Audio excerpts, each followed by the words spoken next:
replacing those moments, and this is the pinnacle of that. He wasn't expected. We didn't know we were going to get him, but we got him. So Norfolk, Virginia, Mark Pellegrino!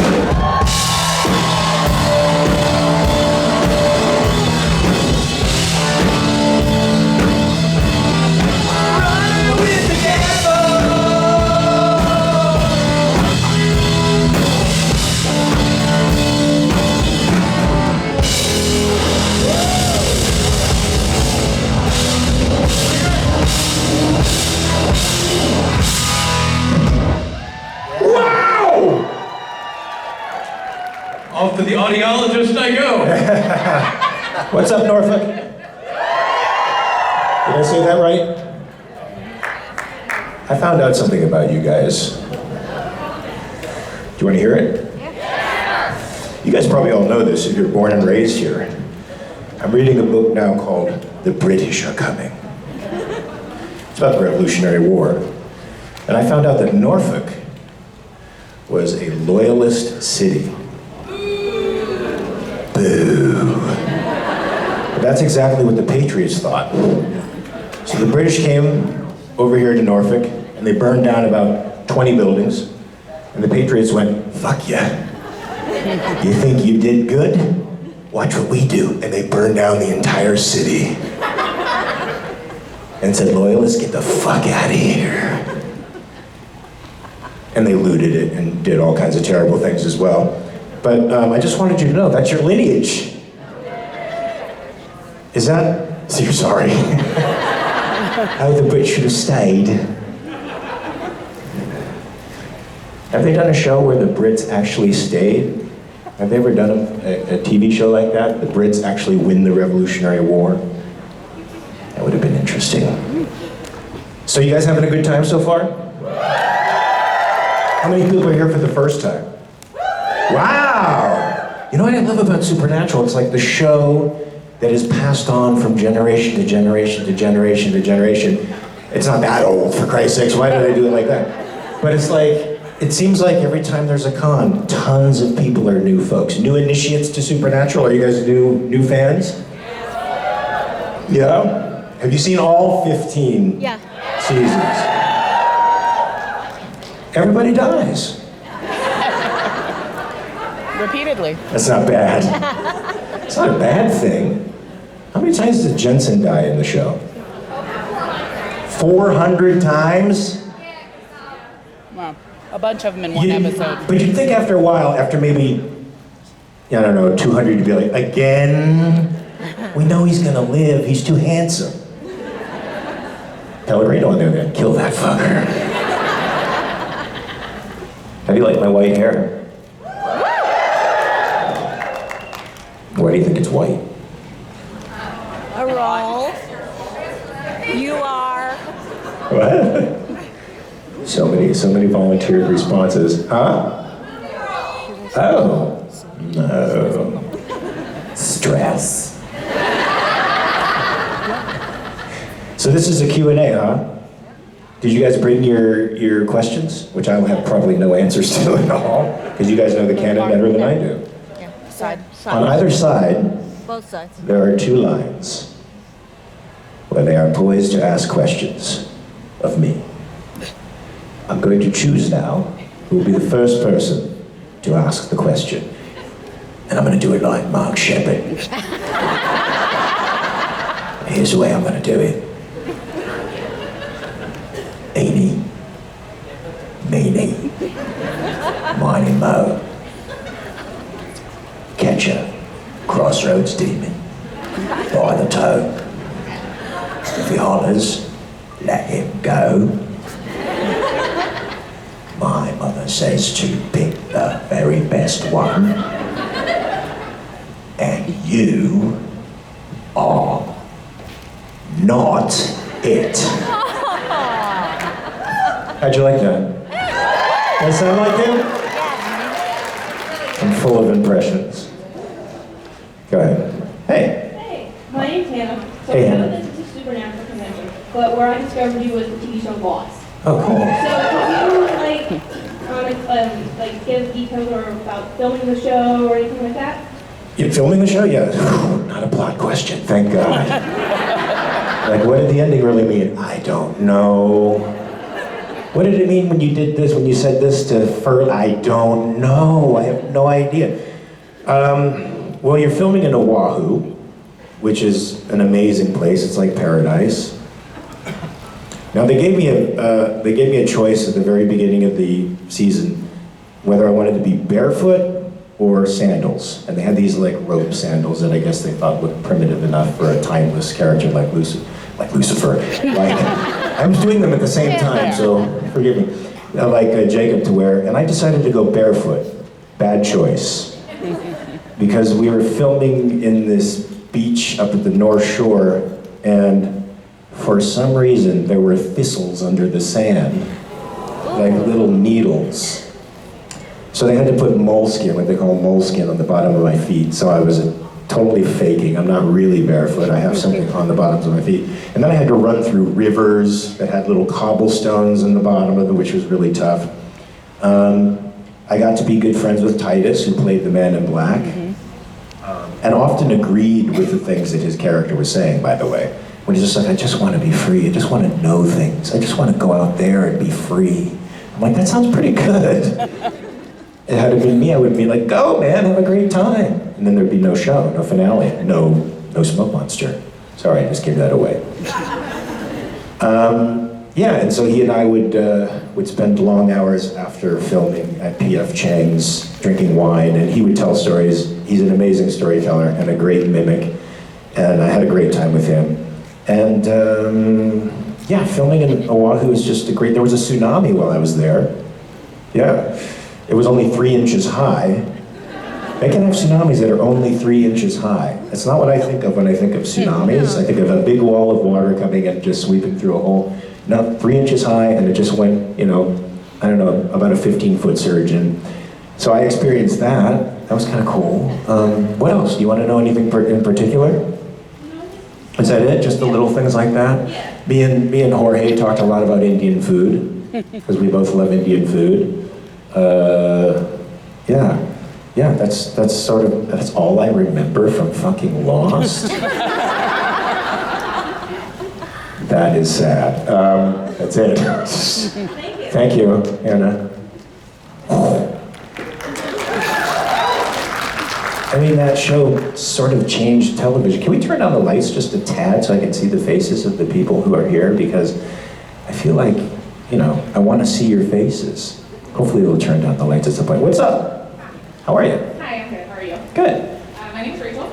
Hey, This Rachel. is my first convention ever. Hey. Yeah! You coming back? Huh? You coming back? You gotta come back? Okay, good, good. So, obviously, huge Supernatural fan. Also, though, huge... People! Humans! Also, though, huge Grey's Anatomy fan. Oh, wow. We're on an episode, Yes. season 4. So my question, I'm so sorry, but I can't get it out of my head. Who is your favorite original intern of the 5? I never watched that show. Ever. How many seasons has it been on? 22. Is Sandra Oh a doctor in it, or is she, what is she? No, she's gone now. She is running a place in Switzerland. She took over Burke's position up there. Oh, that's her storyline? Yeah. But what was she? She was a doctor? Yeah. She was totally cool, by the way. So I'm just gonna go ahead. Can I answer for you? Yes, go ahead. I love it when they ask a question, they are going to answer it for me. Makes my job So the easy. only one you interacted with really on the show was Izzy, so I feel like you said Is that, Catherine Heigl. yeah, I liked her too. I did a film with her called Caffeine, before she was Katherine Heigl. And I reminded her, I made the mistake of reminding her about that. Which is like, oh yeah, I remember that film. Which I also did with Patricia Arquette, by the way, when I did the Murdoch murder series on Hulu. I said, you know, I worked together twice. Oh, what films are? I told her the names of the films. She's like, oh God, yes. And one porno, I said, but I didn't know. Just to see what would happen, what the expression on her face would be.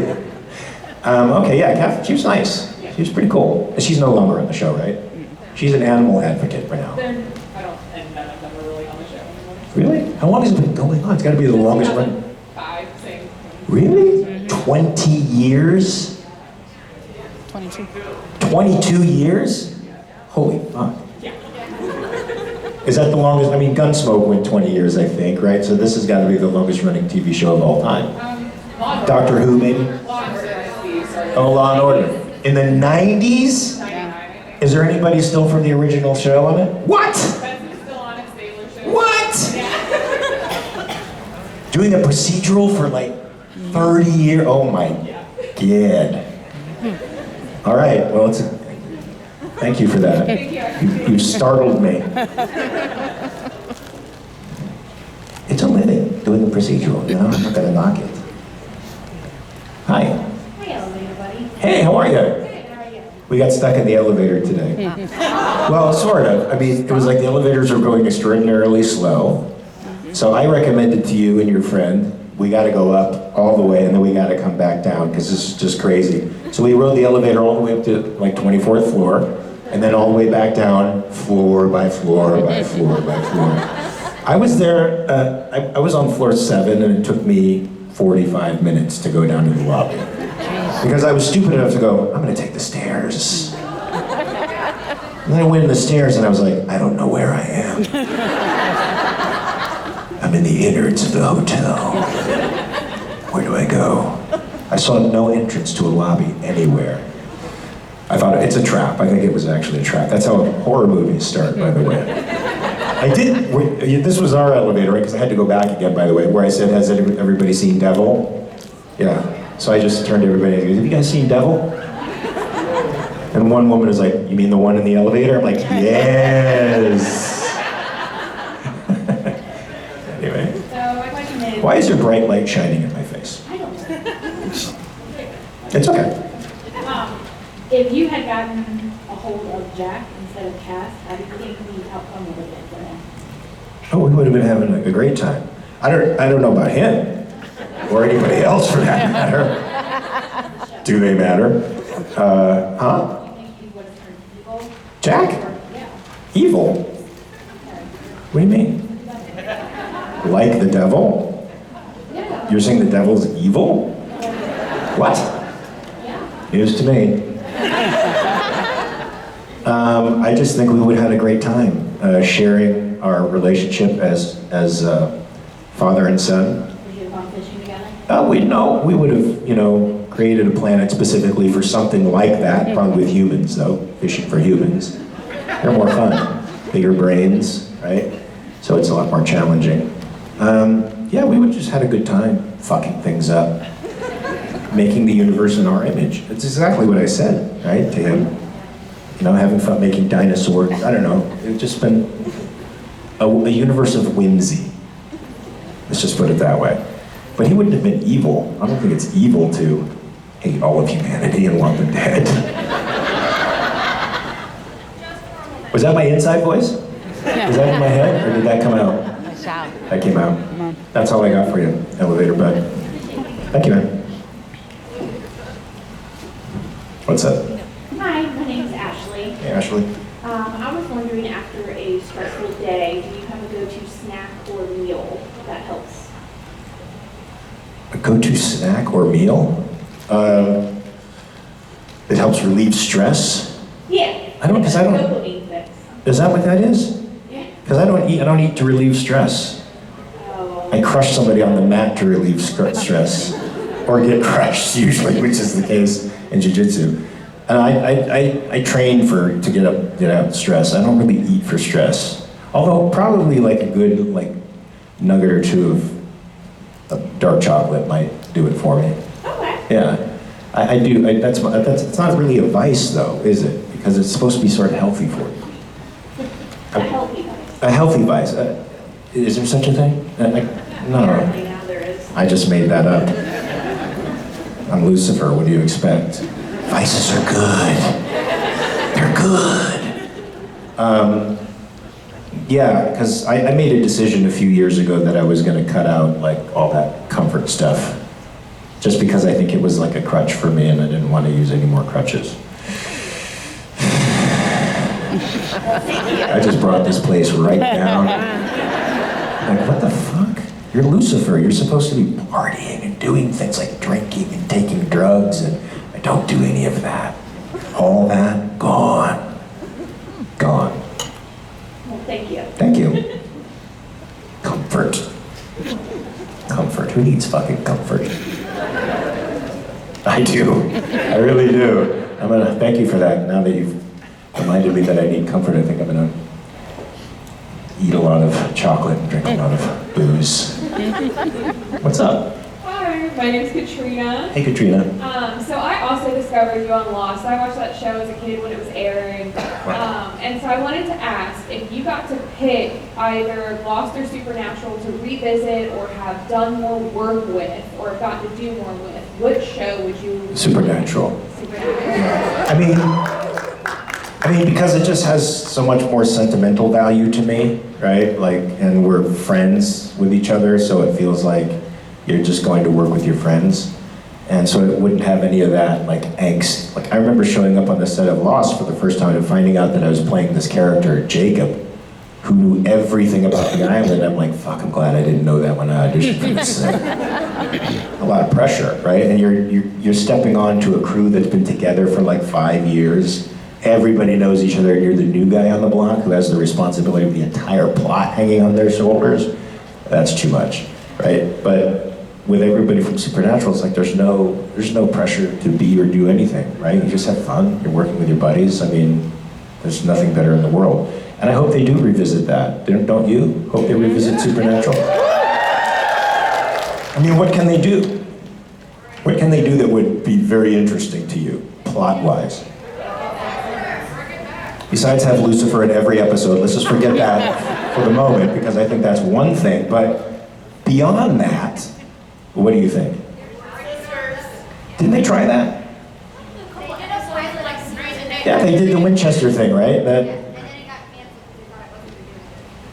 Yeah, right. So they tried the childhood thing. It's not childhood. That wasn't childhood? It was a prequel. It was a prequel. It was when Mary and Oh, John that's met. right. That's right. Yeah.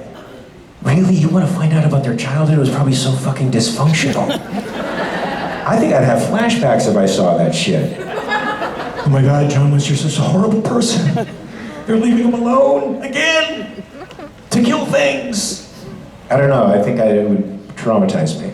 But maybe you're right. Maybe that would be really interesting to see what shaped the Winchester boys. I would see a Bobby. Yeah? That would be kind of cool. Little curmudgeon-y guys. Yeah, I'd like to see them. Haven't they ever done one in New Orleans? Wow. Europe. I mean, everybody's filming in Europe now, so I think they should go to the UK and film there. What do you think? Yeah. And take all of you with them. Why not? I'm a grip. All right. What's up? Hi. Hey. So I like to go to concerts a lot, and I was wondering if you've been to any good concerts. Yeah, but not in a while. I mean, I went to Def Leppard. Fucking love Def Leppard. You guys fans of Def Leppard? Yeah. Fuck, they're good. I went to Ronnie James Dio. I went to the Holy Diver tour. Holy Diver. Love that song. I went to, who else did I go to? Scorpions. I haven't seen them in a while. You know, they were around since 1969. That's a long ass time. And I think they really made it in the 80s. That's crazy to be in the business for 20 years and then pop like they did. Who else have I seen? Bon Jovi. He was opening for, who was he opening for? Def Leppard. I think he just won that contest in New Jersey, so it was She's a Little Runaway got his band famous, and then they just started touring with these other bands for a while. Who else? Did you see the Ozzy Osbourne documentary? On is it Netflix? No, Paramount Plus? No, I forget what it's on. It's good, you should check it out. If you guys like rock and roll at all. I was never a huge Ozzy fan, but seeing what this guy went through in the last few years of his life, 2 failed back surgeries, and just crippled with pain for the last few years of his life, and to watch how music would transform him from this elderly guy who was just sinking slowly into something vibrant and alive was a beautiful thing to watch him transform with music, and then to see him prepare for his final concert, it was great. I was surprisingly inspired by Ozzy. I saw Lionel Richie in concert, and I'm not apologizing, because he was good. And he did Endless Love with Diana Ross, but she was a hologram, which I thought was amazing. I've been to a bunch of others, but I don't remember now. What concerts do you like? Well, I go to a lot of country shows, so we have seen Alabama, Garth Brooks, Kenny Rogers, Billy Clark. I love Alabama. Reed McIntyre, Brooks and Dunn. Wow. Copy that. Can you sing something for us now? No. What?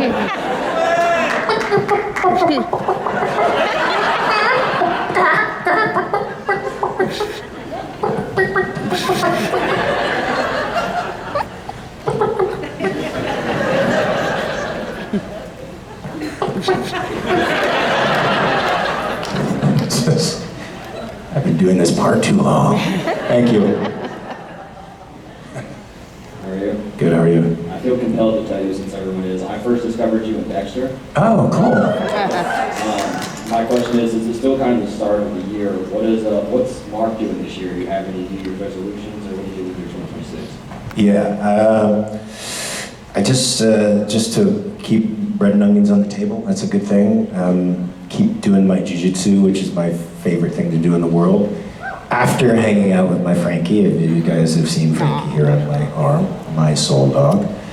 It's my favorite place to be in the world, but he's no longer here, so the Jiu-Jitsu Academy is the place I love to hang out every day, and gives me a lot of peace of mind.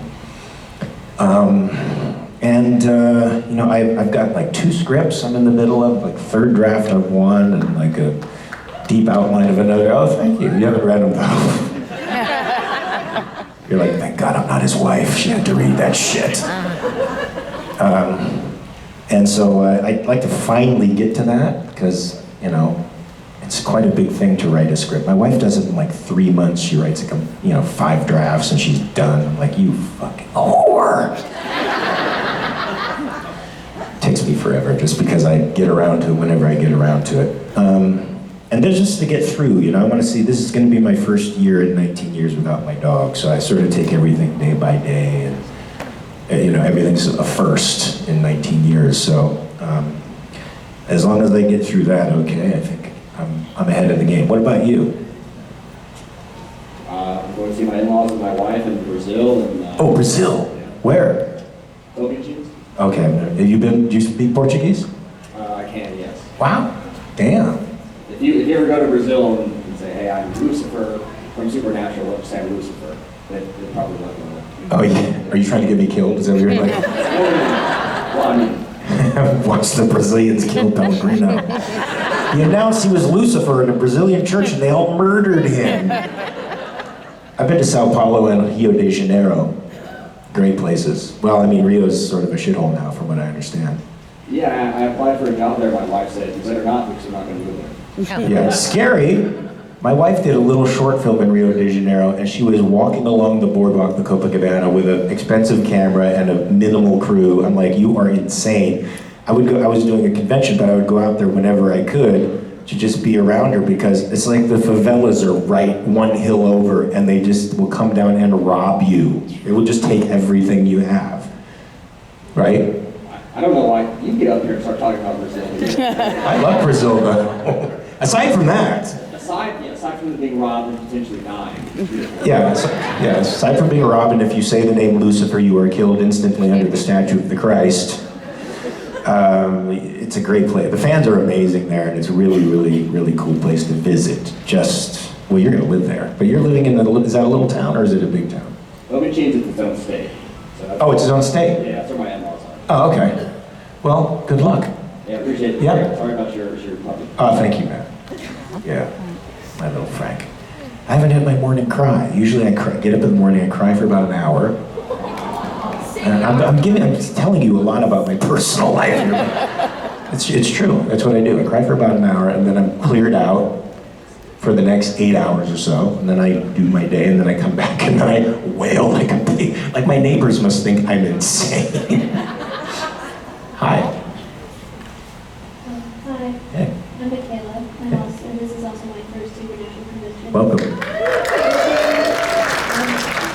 question is, during filming, like, has anything gone wrong where you felt scared, or did you trust the people around you to keep you safe? You mean during filming of Supernatural? Anything really? Oh, jeez. I did a movie back in the early 90s, where I had to like blow up a car with a bazooka. And they're putting something in this tube that's like a bazooka. And I'm like, what are you putting in there? Oh, 14-pound charge. I'm sorry, what is that? It's a 14-pound bomb. Hold on a second. You're putting a 14-pound, it's gonna be right next to my head. Oh, you'll be fine. Are you sure about that? Yeah, you'll be fine. Blast the thing off, the whole side of my face is numb for like an hour, because it was formidable. There's also a thing they use when they shoot you, they have a thing called squibs, right? Where they put these little charges in you. They're like mini bombs. And they're turned outward so that when you get shot, and they have a blood packet on them, it explodes the shirt, and blood, trickles down. And there are times when they've done it wrong, and they've turned the thing inside, and it goes off, explodes on somebody. Well, they put a charge on me, and it was a movie, I think it was called Clubland. Super fun movie to do, a little independent film. But this guy was supposed to shoot me with a Desert Eagle, you know those guns? Like a Desert Eagle 44 or some horrible thing like that. It's like a tank in a guy's hand, basically. And they put this massive charge on me without any leather piece or anything underneath. So it's like, if you happen to watch that movie, I don't know if you can get it, Lori Petty's in it, but if you can get that movie, you'll see me get shot and go, ooh, and fall down to the ground like I've been shot. It's because I really was. That thing exploded, and it left a fist-sized welt about this high on my stomach, and I went down for real. And I was like, motherfucker, that hurts. And there was this little independent thing I did recently where the producer was trying to get away with a bunch of shit, and none of us let him do it, where he was like, just hang over the side of the building, it's all right. It's only 3 stories. With nothing underneath. We don't want to see the things underneath. But the director was like, we can't do that, it's fucking crazy. Yeah, so there have been times when, you do, usually it's very well moderated, especially on the bigger sets where they spend a lot of money on special effects and stunts and stuff. Like the Vought Rising thing that I'm doing now, they have an amazing stunt coordinating team that are the same stunt coordinators for the boys. And so everything is figured out to the T, and you feel completely safe in those guys' hands. They're all martial artists and all that stuff, so they're awesome. But there are times when you get with the wrong crew that's trying to cut corners, don't ever let it. If you're ever doing a film, like a little indie film, do not let them cut corners on any stunt or anything that jeopardizes your body. Please, because it's always bad when that happens. Thanks. Yeah. Traumatized. I'm actually probably going to traumatize you here again. I did not know that you lost your bird dog. I am a dachshund mom. Oh my God. I saw your shirt yesterday and I saw the tattoos. The first thing I say, I'm sorry, and I totally understand that. Thank you. What is your favorite memory to share with us about Frankie? Oh my God. There's like, you might make me cry. And it's ugly cry. It's not like pretty.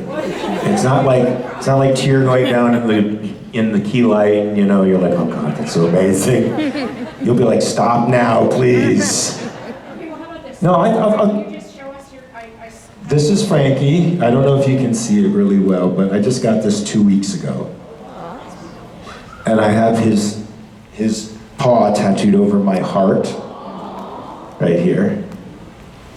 I get it. They're special dogs. They're very special. He was special too because he was.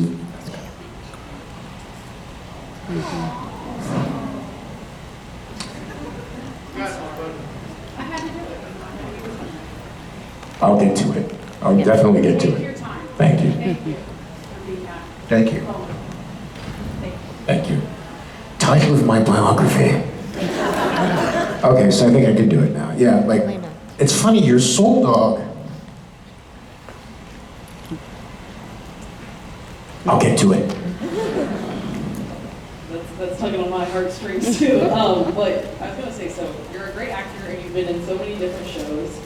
If you could choose any unique career path that's not acting, what would you choose? Like something like commercial scuba diver or firefighter or something like that? I wouldn't pick anything unusual. I'd be a teacher. Teacher? Yeah. Yeah, thank you. I love teaching. I teach acting now. I taught it for 17 years at our theater company in Studio City, and now I teach, you know, in the springs and in the summers with my wife in Paris. And it's my favorite thing to do in the world. Because I feel like John Adams once said something that I feel is really true. Teaching is the one eternal job, because you never know where your influence stops.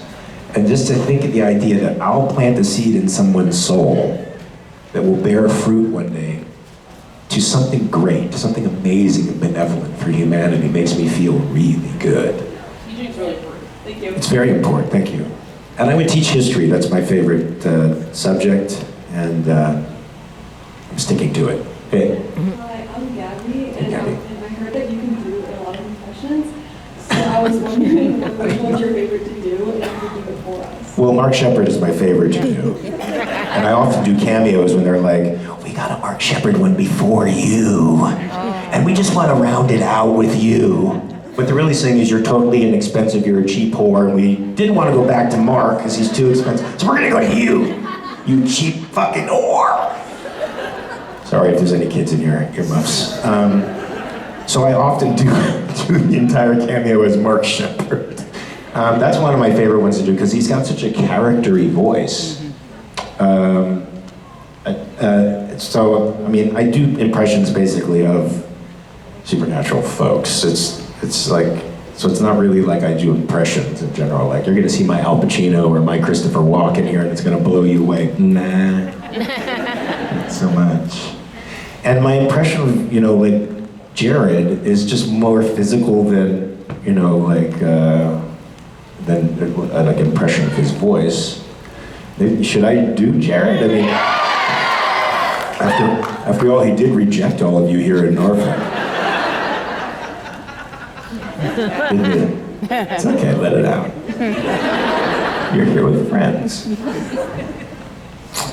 So the only thing, I don't know if this is accurate, okay, really accurate depiction, but this is my Jared Padalecki moment when he's scared.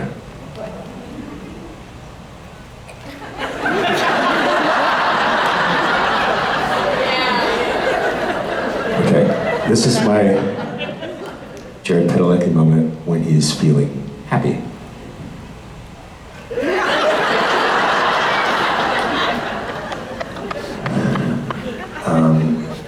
This is my Jared Padalecki moment when he's feeling sad.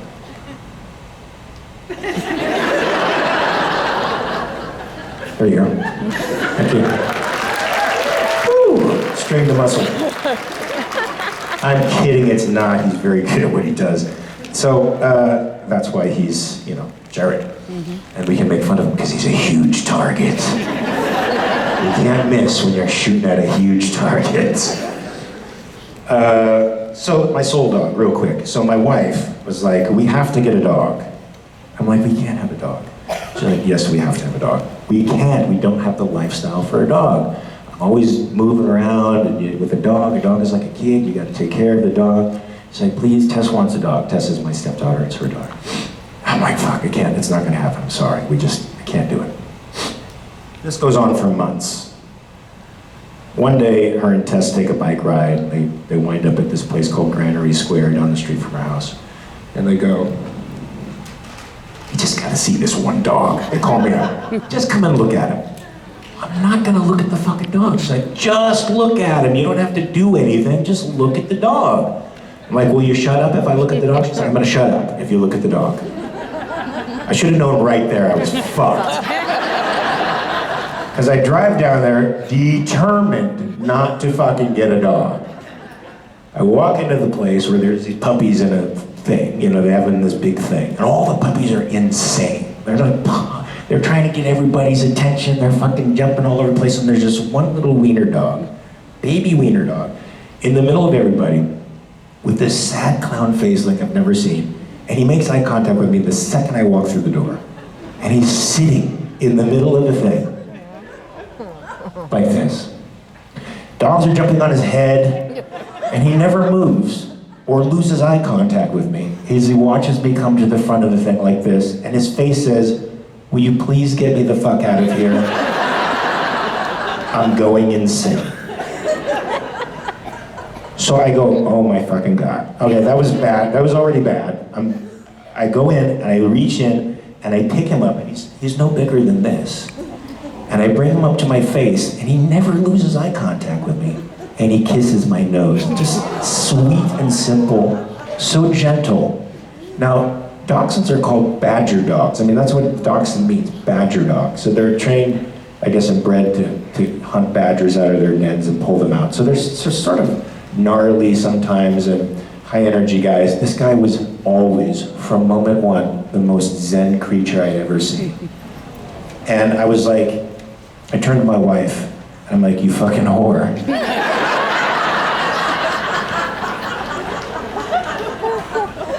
I'm in love. And for 19 years, it never changed.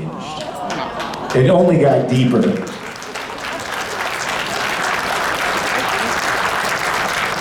And I took him to every event. You know, the last 6 years, especially, I made a commitment to him because he was getting older, and you never know with a dog once they reach 12, 13. You're unmarked time, you know.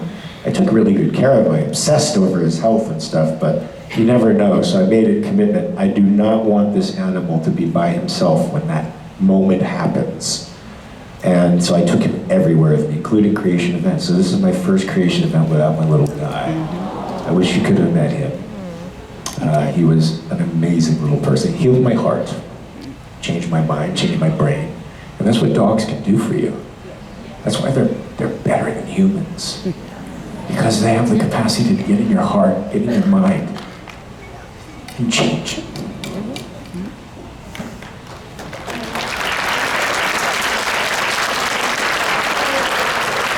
So what do you think the differences were between Nick and Lucifer? Oh God, if I say this, I'm gonna get so much trouble. I see it already. Should I say it? Even if it gets me in a lot of trouble? You guys are horrible. You guys want me to get in trouble, don't you? Lucifer's the pitcher, Nick is the catcher. Sorry. It's true. Is that going to get me in a lot of trouble? No. Okay, but it's true though. I think Nick was in love with Lucifer and wanted the power and feeling of omnipotence that Lucifer gave him. And so he rejected his own wife. He wouldn't even help his own wife cross over properly because he was so infatuated with Lucifer. He would have done anything to be with Lucifer. So it was really like unrequited love. And I don't know that Lucifer, as much as I wanted him to have a redemption arc with Jack, being from a fatherless family myself, I really wanted Lucifer to like redeem himself through Jack. Of course, that wasn't going to happen. And that's because Lucifer doesn't really have the capacity to love. So at least Nick is, as bad as he was, is a little higher on the scale of things because he at least desired and wanted Lucifer. Lucifer is like, fuck off. You're a convenient thing for me, right? It's sort of a sociopath, right? Yeah, that's what I think. Do you have a different theory? Nick was scarier than Lucifer too, right? Because Nick was just like you can stand next to Nick in the fucking metro or in the bus, right? He's just a normal guy, and he was like beating people over the head with hammers. That's scary. Lucifer, he's not real, so you can have fun with that. Hi. Hi, my name is Will. Nice to meet you. Nice to meet you. So I wanted to ask, with Lucifer's characterization, like obviously incredibly important, but he changed his vessels a few times. So did you have to like talk with the other actors to like keep it consistent, or? Only one actor asked me for that kind of stuff. Guess who? Nisha. Yep. And that was really cool because I thought I think it's what a good actor should do, right? If they see a characterization a character that somebody's doing, and they know they have to become that character, you'd want to bring some consistent elements to it that would pass from body to body, irrespective of what body it was in. And that's what I thought Misha really did. And his own spin, you know, but just like it would be in life. It's his own take on the Lucifer characterization. And Rick Springfield didn't ask me anything. And that's why it's sort of like weird. When I watch him, I'm like, not Lucifer, no, bye. But Misha was. I thought he really tried to ground it in a consistent thing. Yeah. And Sam did Lucifer, but he did it before there was a Lucifer, really. So he's technically the first Lucifer. And then the guy who played the president, I thought he had an interesting take, but it was like not Lucifer either, you know. But it was interesting. Remember the president, right? Because everything was like virginal. Like he was experiencing sex for the first time, and everything for the first time, you know, in a body. And I thought that was actually kind of cool, because that would be true if you're an incorporeal being, you know, you wouldn't know what any of this stuff feels like, and you'd finally get to feel it, because you have now sensory organs. And wow, it'd be like being a kid in a candy shop, and he kind of sort of did that. I thought that was kind of original. Yeah. Thank you. Thanks, ma'am. What's up? Hey. Hey. Do you think that Lucifer actually hated humanity, or hated what God used humanity for? Ooh, that's a smart question. You know, that's a good question. I think how can I say this? I think he probably projected a great deal of hatred that he had for his dad for betraying him onto, you know, onto humans who didn't deserve his wrath. But, you know, like the big brother gets picked on by someone and then takes it out on somebody smaller than him because he can't really take it out on the person that he wants to take it out on.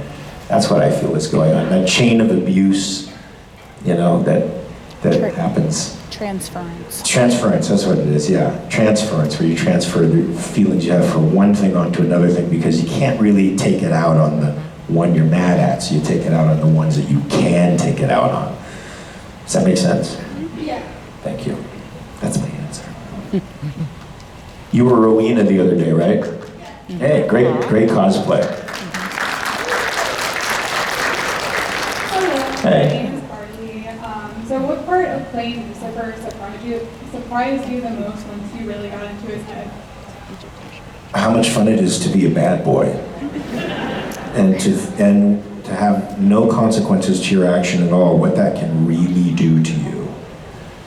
I mean, it was sort of lighthearted, you know, after season 5, Lucifer becomes a much more lighthearted, impish kind of character, but still, almost, you know, omniscient and quite above the consequences of his actions. And there's a certain, I don't know, liberating feeling to that. It's like, I don't know, did you guys ever read The Fight Club?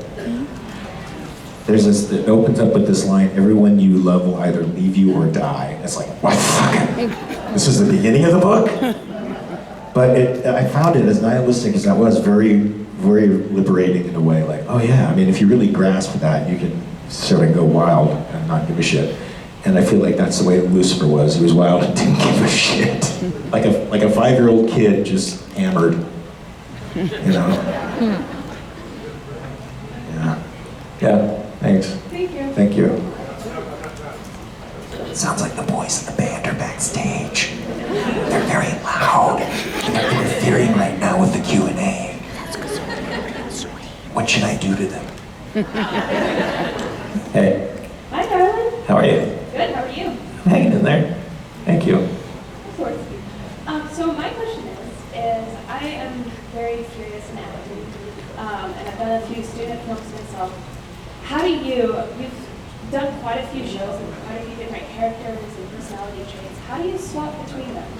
Especially when you're doing them simultaneously. It gets easier as you get older. That's it, you know, because you invest while you're there, but you don't think like you have to be in it 24/7 like I did when I was younger. I have to be in this character the whole time, otherwise it's not going to work. No, you can step out of it and have fun and be a normal human being. You know, the story sort of takes you where it takes you. So you sort of are basically riding the wave, you know, another narrative. And so it's not really that hard to separate the characters out because it's doing it for you. You know what I mean? And as long as you just follow that, then you're good. You're never going to get confused. And I did that with Jacob and playing Jacob and Lucifer at the same time. So, and they were very different. I mean, in the way they behaved, for sure. But because the story made it go that way. So just trust in the script, trust in the story, and ride the wave. And you'll be fine. Thank you. Thanks. Good advice. Are the guys here? Yeah. Hey, Pop. Hi, son. Hey, Dad. Hello, son. I'm not mad at you at all. Stealing my thunder again. I don't believe it. You look great. Thank you. I know I've told you that already, but I really love the look. I know. You like this? Yeah, I do. Like her? I like it a lot. It really threw me. First time I saw you backstage, I was like, whoa, trippy. Like it changed your Norton whole didn't life. even recognize me. Yeah. Really? I walked into the room and I was like, I don't know who that guy is. I walked right by. Let's be honest. We're like, Norton, are you gonna say hi? And Norton's like, fuck that guy. I don't know that guy. I'm the front man of the Norton floor. I don't even talk. And then he did that because I saw him come in. He's like, oh fuck, I gotta think of something because I didn't say hi to him before. Yeah. Ladies and gentlemen, that man right there